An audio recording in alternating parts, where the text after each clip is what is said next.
ఇద్దరు బంగారు లాంటి కొడుకులకి అమ్మగా, అలాగే శ్రీహరి గారి శ్రీమతిగా, ఒక యాక్టర్గా వారి ప్రయాణం కూడా తెలుసుకుందాం. శాంతి గారు, thank you so much. Hi Swapna, చాలా సంవత్సరం అయిపోయింది కదా. అవును. ఎట్లా ఉన్నారు? నేను బాగున్నాను. మీరు ఎలా ఉన్నారు శాంతి గారు? నేను పిల్లలతోటి హ్యాపీ. నాకు ఎప్పుడు ఒక పాట విన్నప్పుడు మీరే గుర్తొస్తారు. ఎడతానున్నాడు బావా, మల్లీశ్వరి పాట.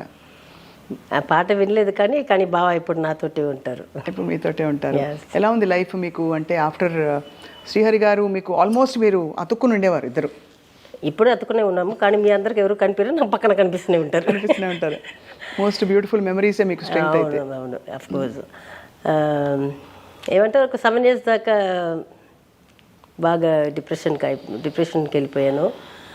తర్వాత ఇప్పుడు ఆల్మోస్ట్ ఒక 3 years పైనుంచి ఓకే. పిల్లలు పెద్దగా అయిపోయారు కదా. ముందు నేను చెప్పేవాళ్ళం వాడికి, ఇది చేయొద్దు అది చేయొద్దు, ఇట్లా ఉండాలి అట్లా ఉండాలని. ఇప్పుడు వాళ్ళకి నాకు చెప్పి ఇంకా అప్పారారు అది ఇది అని చెప్పి చాలా ఫ్రెండ్లీగా ఉంటారు. సో ఏదైనా ఒక నవ్వుపిచ్చి అది చేసి అట్లా నేను ఇప్పుడు కొంచెం ఓకే కాదు, హ్యాపీనే, పిల్లలతోటి హ్యాపీనే. ఎలా సమాధాన పరుచుకుంటారు? మీ ఇంటికి రాగానే ఫస్ట్ ఆఫ్ ఆల్ అన్ని చోట్ల భక్తి అలా ఉట్టిపడుతోంది. అక్కడ ఇక్కడ శివపార్వతుల విగ్రహం, తర్వాత బయటేమో భక్తి పాటలు ఆల్మోస్ట్ చెన్నై వీధుల్లో ఎలా మోగుతాయో గుళ్ళ దగ్గర అలా ఉంది వాతావరణం. తర్వాత ఇంకా అక్కడ వినాయక స్వామి, తర్వాత ఇక్కడ వెంకటేశ్వర స్వామి. ఎవరు ఎక్కువ భక్తి, వీరా శ్రీహరి గారా ఇద్దరువా? నేను చిన్నప్పుడు గుడికి పెళ్ళి అయ్యేదాకా వెళ్ళేదాన్ని. తర్వాత బావాకి వచ్చి వెంకటేశ్వర మళ్ళీ అక్కడ తిరుపతి అప్పుడు వెళ్తుంటారు. అప్పుడప్పుడు బాబా టైం ఉండేటప్పుడు ఇంట్లో పూజ చేసుకోవడం. కానీ రోజు పొద్దున్న దేవుడి రూమ్కి వెళ్ళి పంతులు గారు కూర్చుంటారు. ఒక 5 నిమిషాలు కూర్చుని వెళ్తారు. టైం ఉంటే 1 hour కూర్చుంటారు, లేకపోతే ఒక 5 minutes అయినా కూర్చొని వెళ్తారు. అది రోజు అది అట్లాగే అలవాటు అయిపోయింది. ఇప్పుడు బాబా పోయిన తర్వాత ఇప్పుడు పంతులు గారు పెడుతున్నాను, కానీ నేను 3:30కి లేచిపోతున్నారు, వాళ్ళు 7:30కి వస్తున్నారు. యాక్చువల్లీ బిఫోర్ సన్ రైజ్ చేయాలి పూజ. అవునవునవును. సో నాకు అంత మంత్రాలు రాదు కాబట్టి చిన్న చిన్న మంత్రాలు వస్తుంది. అందుకని అది తెప్పించుకొని, చెన్నై నుంచి తెప్పించుకొని పొద్దున 4:30కి పెట్టేస్తాను పాటలు. అది వింటుంటే అట్లే మనసులో ఒక నెమ్మది అంటారు కదా, అది వింటుంటే అన్ని పాటలు అన్ని దేవుళ్ళ సాంగ్స్ వస్తుంటాయి. అది ఒక 8:30 మా పని అమ్మాయి వచ్చేదాకా అది నడుస్తూనే ఉంటుంది. ఒక 9 దాకా నడుస్తూనే ఉంటుంది. మళ్ళీ సాయంకాలం ఒక 5:30కి పెడతాను, రాత్రి 8 దాకా అట్లకి పోతూనే ఉంటుంది. ఎలా సమాధాన పడతారు? భగవంతుడు మీ బెస్ట్ ఫ్రెండ్ని అలా తొందరగా తీసుకెళ్ళిపోయి మీకు ఇక్కడ మీరు ఒక్కరే అయ్యారు, బట్ అందరం అక్కడికే వెళ్తామని ఫిలాసఫీ అందరికీ తెలుసు, కానీ ఎలా సమాధాన పడతారు మీరు? అదే ఫస్ట్ 7 years మాత్రం బయటికి రాలేకపోయాను. ఆఫ్టర్ దట్ ఇప్పుడు పిల్లలు ఉన్నారు కాబట్టి ఇప్పుడు అంటే ముందు కూడా నాకు ఏదైనా ఒక రూపంలో కనిపిస్తారు. అది ఏదో ఒకటి మనమే చెప్పుకుంటాం కదా, అది ఉండింది. బయటికి వెళ్ళకుండా మామూలుగానే బాగా తప్పితే ఇంకా బయటికి పోను నేను. అప్పుడు ఇంకా అట్లా బెడ్రూమ్లో అయిపోయింది. స్టిల్ నా ఇప్పుడు కూడా ఎప్పుడైనా పావురాలకి పొద్దున సాయంకాలం ఫీడ్ చేస్తాను, దానికి వస్తుంటాను. ఆ పాటలు పెట్టడానికి బయటికి వస్తాను. లేకపోతే నా బెడ్రూమ్, నా టీవీ, అన్ని న్యూస్ ఛానల్స్ చూస్తాను. తమిళ్ చూస్తాను, తెలుగు చూస్తాను, ఏది వదలను. అది అన్నీ బెడ్రూమ్లో తెలిసిపోతుంది. ఈ మధ్యలో కొంచెం ఒక 1 year నుంచి బయట పిల్లలతోటి సినిమాకి వెళ్ళడం మొదలుపెట్టాను. వాళ్ళు చూసి వచ్చి చెప్పిన తర్వాత సినిమాకి వెళ్ళి వస్తాను. ఆ తెలుగు అయినా సరే, మలయాళం అయినా సరే, కన్నడ అయినా సరే, ఏదైనా వాళ్ళకి నచ్చిన సినిమా వచ్చి వాళ్ళకి తెలుసు, నా టేస్ట్ వాళ్ళకి తెలుసు, వాళ్ళ టేస్ట్ నాకు తెలుసు. వాళ్ళకి నచ్చింది నాకు నచ్చదు, నాకు నచ్చింది వాళ్ళకి నచ్చదు. సో తెలుసుకుని అట్లా ఇప్పుడు చేసుకుని థియేటర్కి వెళ్ళడము అట్లా పోతుంది. వంట, ఫోన్. ఇప్పుడు ఈ మధ్యలో ఒక 1 year నుంచి ఒక సీమా అని, నా పెద్ద బాబు క్లాస్మేట్ ఉన్నాడు సూర్య అని, వాళ్ళ మమ్మీ సీమా అని ఉంది. 1 year నుంచి తను నాకు ఫోన్ చేసి, నేను చేయకపోయినా తను చేస్తూనే ఉంటుంది. ఇద్దరు ఫోన్లో మాట్లాడుకోవడం, తను చేసిన వంటలు మన ఇంటికి పంపించడం, నేను అక్కడ వాళ్ళ ఇంటికి పంపించడము, అట్లా పోతుంది. కానీ అన్నీ నా బెడ్రూమ్, నా కిచెన్ లోపలనే. మధ్యలో చాలామంది ఫ్యాన్స్ అండ్ అభిమానులు, శ్రీహరి గారి అభిమానులు, మీ అభిమానులు, మీ ఆరోగ్యం చెడిపోయిందని మీరు అడ్మిట్ అయ్యారని చెప్పి హాస్పిటల్లో వార్తలు వచ్చినప్పుడు చాలా కంగారు పడ్డారు శాంతి గారు. అది నిజమైన ప్రేమ ఉన్న వాళ్ళకి తెలుసు. మొగుడైనా, అమ్మాయి అయినా సరే, అబ్బాయి అయినా సరే, వయసు ఇది లేకుండా, డిఫరెన్స్ లేకుండా చెప్తున్నాను. ఎవరైనా ఒక్కవాళ్ళు పోతే అది నిజ ప్రేమ ఉంటే అది ఎవరికైనా ఉంటుంది. నేను కొంచెం సెలబ్రిటీ కాబట్టి అనుకుంటున్నాను కాబట్టి బయటకు వస్తుంది. లేకపోతే చాలా అమ్మాయిలు ఇప్పుడు నేనని కాదు, ఇప్పుడు మీకైనా సరే, ఇంకా మా ఇంట్లో పనిచేసిన అమ్మాయినా సరే, లేకపోతే పనిచేసిన అబ్బాయినా సరే, వాళ్ళ ఇంట్లో ఎవరైనా పోగొట్టుకున్న ముఖ్యమైన ఒక మనిషిని, తన దగ్గర ఉన్న మనిషిని పోగొట్టుకుంటే ఎవరికైనా ఉంటుంది అది. నేను కొంచెం ఇదిగా టీవీ ముందు వస్తున్నాను కాబట్టి మీకు కనిపిస్తుంది అంతే. ఎలా ఉండేవారు శ్రీహరి గారు మీరు? అంటే ఆయన మీకు పరిచయం అయిన తర్వాత ఏమేమి మార్పులు వచ్చాయి మీలో శాంతి గారు? మీరు almost me acting career you gave for. నేను ఆయన కోసం వదిలింది ఒకటి మాణిక్ చంద్, బిఫోర్ మ్యారేజ్, లేకపోతే ఇవ్వనని చెప్పేశారు అందుకని ఇది పాటిస్తాను. ఆ తర్వాత డ్రెస్ నేను ఎప్పుడు చాలా షార్ట్గా వేస్తాను పెళ్ళికి ముందు. ఎయిర్పోర్ట్ కూడా మినీ ఫ్రాక్లో అట్లా వెళ్తాను. అప్పుడు మనకి తెలీదు అది, ఆ ఏజ్ అట్లాంటిదో, లేకపోతే ఇంట్లో వేసుకున్న, నేను బయటికి వెళ్ళడానికి ఒక డ్రెస్, ఇంట్లో వేసుకున్నానికి ఒక డ్రెస్ ఉండదు. షూటింగ్ నుంచి వస్తుంటే సాటర్డే సండేస్ ఏదైనా ఖాళీగా ఉంటే మనకి ఇష్టమైన డ్రెస్ వెళ్ళి వాటి తీసుకొని వచ్చేస్తాము. ఆ ఒక్కరోజు వేసుకోవడానికి మనకి దాంట్లో ఫ్లైట్కి వెళ్తాను కదా, అట్లా వెళ్ళిపోతాను. సో షార్ట్స్ ఎక్కువ వేస్తాను, స్కర్ట్స్ ఎక్కువ వేస్తాను. అది ఫస్ట్ లవ్ అయ్యి ఫస్ట్ సార్ ఒక 2 years దాకా ఎంజాయ్ చేశారు సార్. సూపర్గా ఉన్నావా ఊ అని అన్నీ చెప్తారు. తర్వాత చెప్పారు మెల్లగా. లేదా దాని తర్వాత పెళ్ళి అయిన తర్వాత డిసైడ్ చేసుకున్నారో ఏమో ఇది మనకే అని. అప్పటి నుంచి అంటే నో షార్ట్ డ్రెస్సెస్, ఇంకా నో స్మోకింగ్. అదే దానికి ముందే వదిలేదు, దానికోసం వదిలేశారు. అప్పటి నుంచి ఇప్పుడు దాకా లేదు. బట్ అంతకుముందు స్మోకింగ్ అసలు ఎలా అలవాటైంది శాంతి గారు? అది ఒక సినిమాలో వచ్చి, ఒక కన్నడ సినిమాలో ఒక వ్యాంప్ క్యారెక్టర్ చేశాను. దాంట్లో హీరోకి అంబరీష్ గారు, దానికి ఆపోజిట్ క్యారెక్టర్ నాది, విలన్ లేదు, విల్లియే.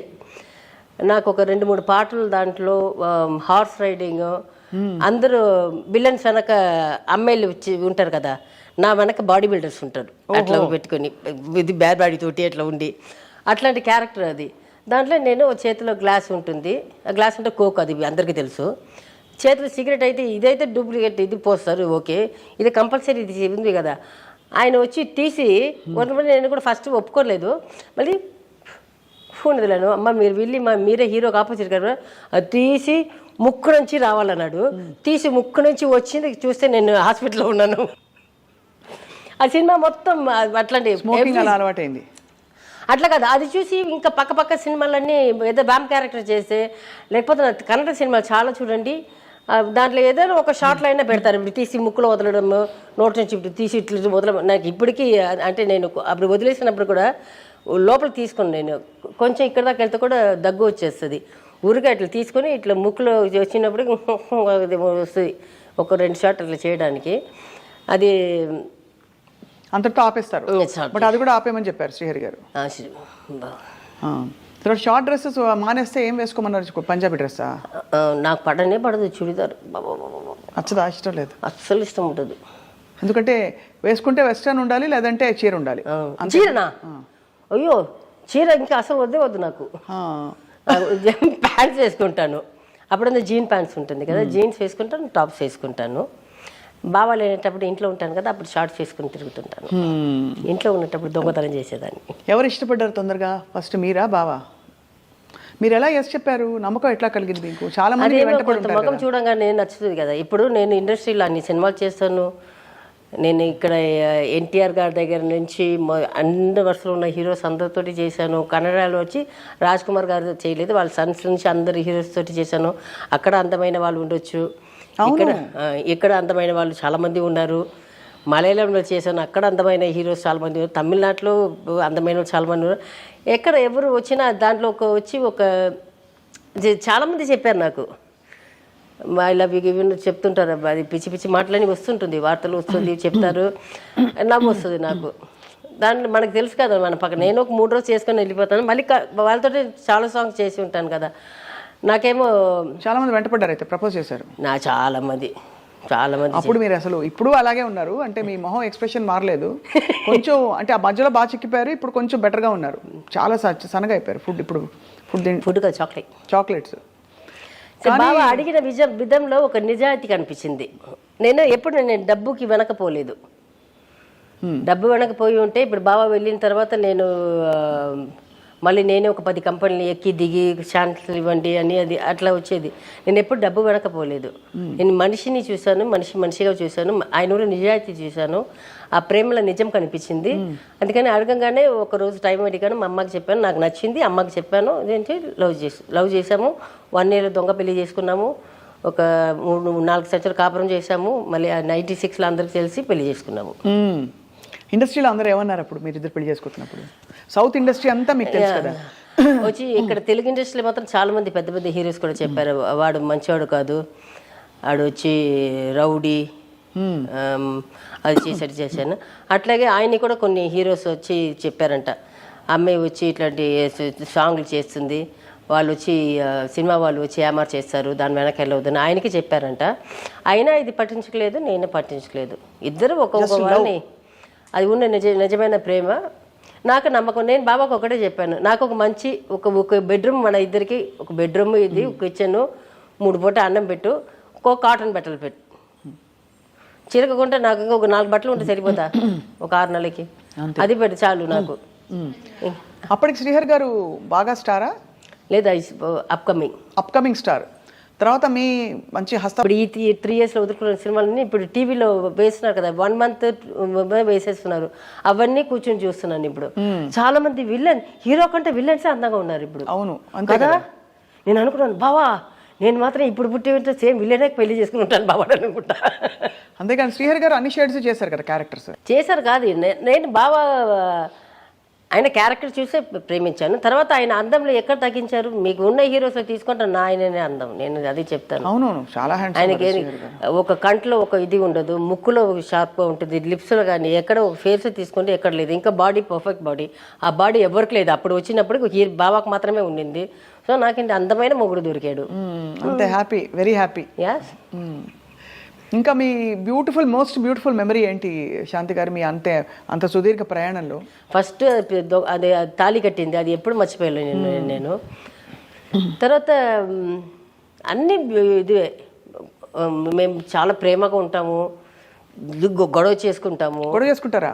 ఆయనే కొడతారు నన్ను. కొడతారా? బీపులు పగలు కొడతారు. ఎందుకు? ఆయన పక్కన ఉన్న కోపమని తీసుకొచ్చి నా మీద చూపిస్తారు. సరే దోశ వేస్తారు, అట్లాగే తీసేసుకుంటాను, అదేంత ఆరిపోయిన తర్వాత ఆరిపోతుంది. ఎందుకు కొట్టే బాబు అంటే, రాత్రి కొట్ట మొగం అది చూస్తున్నాను, వాచిపోయి రాత్రి అంతా ఏడ్చి ఉన్నావా నువ్వు, ఎందుకు కొట్టని అంటారు. ఇది చేసా బావా, ఇది కరెక్టా తప్ప అని అడిగాను, దాన్ని కొట్టా బావా, తప్పైపోయింది, ఇంకొకసారి కొట్టనే అంటారు. సరే, ఇదంతా ఈ మెమరీతో పాటు మీకు మోస్ట్ స్వీటెస్ట్ మెమరీ పెళ్లి తర్వాత ఏమిటి? బాబు పుట్టినప్పుడు, పిల్లలు పుట్టినప్పుడు ఎలా, తన నాన్నగా ఎలా ఉండేవారు శ్రీహరి గారు? బావానా నాకంటే ఎక్కువ ప్రేమ ఆయనకే, టు బి సే. పిల్లలంటే తగ్గపిచ్చి.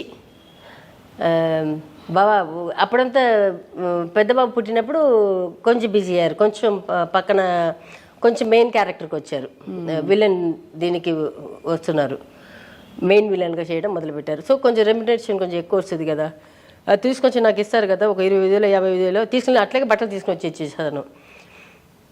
అసలు ఒక్క మాట చెప్పరే, నువ్వు ఎందుకు తీసుకున్నావని ఒక్క మాట చెప్పరు. అంటే మొగుడు అంటే ఇట్లా కూడా ఉంటాడు, మొగుడు అంటే 50,000 ఖర్చు పెట్టి వస్తుంది, నేను భయంతో వస్తే అది చెప్పరు. తర్వాత వచ్చి నేను ఫస్ట్ టైం వచ్చి ఎప్పుడు మా లవ్ అప్పటి నుంచే ఎవ్రీ ఇయర్ నా బర్త్డే అప్పుడు ఏదైనా ఒక గిఫ్ట్ ఇస్తారు.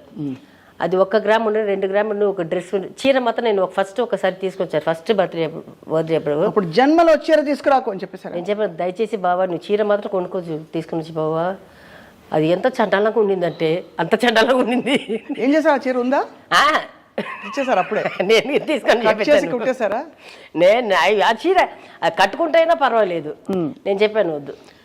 నెక్స్ట్ టైం నుంచి ఏం చేసేవారు, చిన్న డాలర్, చిన్న పెండెంట్, అట్లాగే పెరుకొని వచ్చింది. ఒకరోజు ఫస్ట్ టైం బాబా హీరో అయిన తర్వాత ఎప్పుడు 14th నైట్ సెలబ్రేట్ చేస్తారు. 15th ఫ్రెండ్స్ తోటి అది పార్టీ ఉంటుంది కదా, వాళ్ళ క్లోజ్ ఫ్రెండ్స్ అందరూ కూర్చొని చేస్తుంటారు. అది ఈవినింగ్ 5 o'clock నుంచి మొదలవుతుంది. ఈయన బాబా ఏమో ఫ్రెండ్స్ తోటి బయట కూర్చున్నారు, నేనేమో లోపల కూర్చొని టీవీ నేను పైన ఉన్నాను, అప్పుడు కింద లేదు బెడ్రూమ్, పైన ఉండింది మా బెడ్రూమ్. పైన కూర్చొని కింద నుంచి ఇంటర్కమ్ పిలిచారు, హే వస్తే కిందకి రావే అన్నారు. నేను నైట్ మీద ఉన్నాను, కిందికి వచ్చాను. ఏంటి బాబా అన్నాను. ఏమో బండి ఎక్కువే అన్నారు. ఏం బాబా అన్నాను. నువ్వు ఫస్ట్ బండి ఎక్కువ, ఆయన లుంగి మీదే ఉన్నారు, నేనేమో నైట్ మీద ఉన్నాను. 9:30, 9:45 పైన అయిపోయింది. సర్రని బండి తీసుకుని వెళ్ళాడు. మా ఇంటి ఎదురింట్లో కృష్ణ పోల్సన్ ఇది వాళ్ళ జ్యువెలరీ షాప్ ఉంది. చేతిలో డబ్బులు గిబ్బులు పర్సు ఏం లేదు, స్ట్రైట్గా తీసుకుని వెళ్ళారు. షట్టర్ వేసేసారు. హిందీలో చెప్పారు, ఓపెన్ కరో అని చెప్తారు కదా, ఎదురింటి వాళ్ళు తెలుసు. అది ఓనర్ కూడా ఉన్నాడు. ఇప్పుడు ఓపెన్ చేశారు. ఓపెన్ చేస్తే చెప్పారు, ఇప్పుడు చూపించారు, నీకేం కావాలి తీసుకుపోయి అన్నారు. నేను చెప్పాను, నాకు ఏదైనా ఉంగరం ఏదైనా ఒకటి తీసుకుంటాను బావా అని చెప్పాను. సరే ఈయన వెళ్ళి చూస్తున్నారు. ఇట్లా చూసినప్పుడు ఆయనేమో ఈ గోల్డ్ సెక్షన్లో ఇటు ఉన్నారు, నేనేమో ఫస్ట్ ఏమో డైమండ్ సెక్షన్ ఉంటుంది. నేను అక్కడ నిలబెట్టి ఇట్లా ఊరికే ఇట్లా చూశాను. అది వచ్చి రోడ్ మీద దీంట్లో వచ్చి ఆ నెక్లెస్ ఒకటి వైట్ స్టోన్స్ తోటి గ్రీన్ ఇది వచ్చి ఇప్పుడు కూడా ఉంది. అది నేను ఎప్పుడు వెళ్ళినప్పుడు అది చూస్తూనే వెళ్తుంటాను. అది ఆ నెక్లెస్ అక్కడ ఉండింది. నా కళ్ళు నాకు తెలియకుండానే అక్కడ పోయింది.